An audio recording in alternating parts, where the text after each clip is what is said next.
She opened the Notepad app on her cell phone and scrolled to just below her first entry. She'd dictated the time she'd received the call from Billy Williams, her detective sergeant at the Seattle Police Department's Violent Crimes section.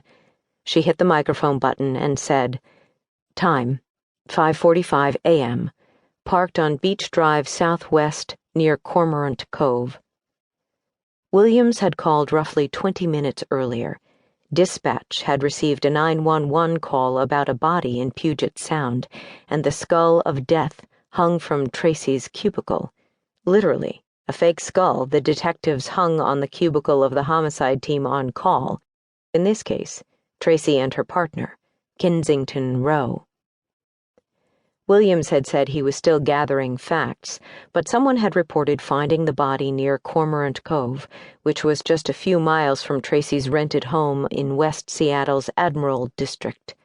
She'd beat everyone to the scene except the responding officers. Their patrol cars sat parked across the street, facing the opposite direction. Tracy stepped down from the truck's cab. A slice of the fading moon in a pale blue sky grinned at her.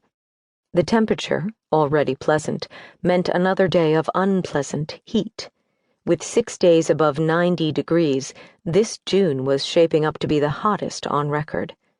Tracy dictated another note. "Weather is clear, no appreciable wind." She checked the weather app on her phone and said, 53 degrees in West Seattle. A Saturday morning. The beaches and elevated sidewalk would soon be teeming with dog walkers, joggers, and families out for a stroll. Encountering a dead body on the beach would put a real damper on the start to their weekend. She grabbed her SPD ball cap, threaded her ponytail through the gap for adjusting the size, and tugged the bill low on her forehead.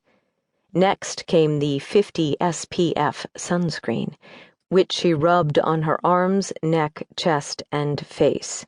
She'd had a scare 2 months earlier when her doctor noticed a discoloration near her collarbone during a routine exam.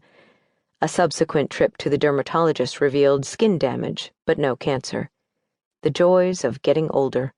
Crow's feet, belly fat, and applying sunscreen before going outside.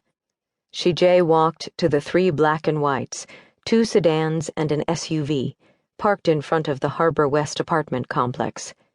Built on pilings and piers pounded deep into the mud, the complex extended out over the sound and gave new meaning to the term living on the water. No thanks. One sizable earthquake could snap one of those wood beams. Then again, her home was perched on a 200-foot hillside. When you chose view over practicalities, you picked your poison, though this view was spectacular. Vashon and Bainbridge Islands and the much smaller Blake Island created the picturesque backdrop that warranted the exorbitant rents and condominium prices along Beach Drive Southwest.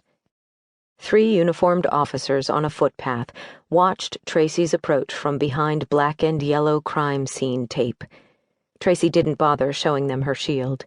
Even without the branding on her windbreaker and ball cap, after more than 20 years, she knew she'd acquired a cop's self-assured gait and demeanor.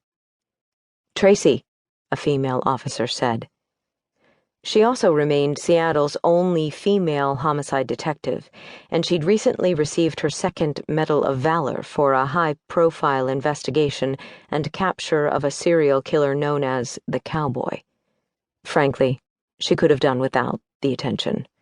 She and her partner, Kins, had heard the whispers around police headquarters about how they always seemed to be the team on call when the department got a whodunit.